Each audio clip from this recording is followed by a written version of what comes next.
विकास sir, आपने सबसे पहले कहा कि हमको बच्चों में खुशी ढूंढनी चाहिए, हर चीज के अंदर में खुशी होनी चाहिए।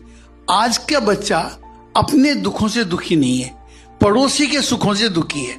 कंपटीशन में मेरे पास मारुति है, तकलीफ नहीं है, उसके पास में ओडी है, तो वो अपनी मारुति छोटी लगती है। अपने पास साधारण पेन है, उसके पास बहुत ब्रांडेड पेन है, तो उसको खुशी कैसे दी जाए, कहाँ उसको सेटिस्फाई किया जाए कि वो अपने दुख, कोई दुख नहीं है, अपना दुख नहीं है, लेकिन दूसरों का जो ज्यादा सुख है वो उसके दुखों का कारण बन रहा है, इसलिए वो खुश नहीं है। और हमेशा आदमी भविष्य के लिए सोचता है, भविष्य पाता है पता नहीं, वर्तमान भविष्य के लिए खो देता है, और भविष्य आता कब है यह पता नहीं। 80 साल में भी वो भविष्य के लिए काम कर रहा है, वो भविष्य कब आएगा उसमें इंसान फंसा हुआ है। इसके बारे में आपका क्या चिंतन है? सर, पहली जो बात है, दो बातें हैं। पहली बात आपने कहा कि आज के बच्चे दूसरों के सुख से दुखी हैं। दरअसल ये बात जितनी बच्चों पर लागू होती है उतनी हम पे भी लागू होती है। ये बात तो हर पीढ़ी के लिए है। तो ऐसा नहीं कि बच्चे ही दूसरों के सुखों से दुखी हैं, हम लोग भी होते हैं। पर बच्चे गहराई में समझ नहीं पाते क्योंकि वो छोटे हैं, उनका भी विचार करने का कौशल उतना नहीं है। 30-35 की उम्र के बाद धीरे धीरे हम समझने लगते हैं कि जो है उसमें खुश होना सीखो, हर चीज नहीं मिल सकती है।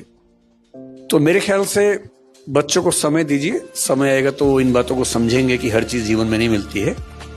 और इसका तरीका जो अच्छा होता है वो ये, आपके समाज में उतनी दिक्कत नहीं होगी क्योंकि धन की उतनी दिक्कत नहीं है, लेकिन जिन परिवारों में होती है उनका तरीका ये होता है कि मान लीजिए आपका बच्चा कहे कि मुझे एप्पल का फोन चाहिए, और फादर की इनकम बेचारे की महीने की 50,000, 60,000, 70,000 रुपए है, एप्पल का फोन कैसे दे?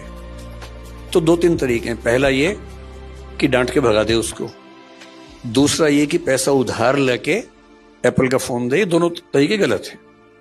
तीसरा तरीका ये कि उसको बिठाए साथ में और बोले कि देख बेटा, ये है मेरी सैलरी 70,000 रुपए, ठीक, ये आया पैसा, इसमें टैक्स लग गया 7,000 रुपए, 63,000 रुपए है, बैंक का लोन है 11,000 रुपए, अब बचे 54,000 रुपए, 52,000 रुपए, घर का खर्चा ये है, तुम्हारे स्कूल की फीस ये है, तुम्हारी बहन की स्कूल की फीस ये है, कपड़ों का खर्चा इतना है, बिजली का इतना है, पानी का इतना है, इतना बचा है, इतना पैसा खर्च करता हूं म्यूचुअल फंड में या शेयर्स में, ताकि जब तुम बड़े हो और तुम्हें अपनी फैक्ट्री लगानी हो तो उसके पैसे इकट्ठे हो सके।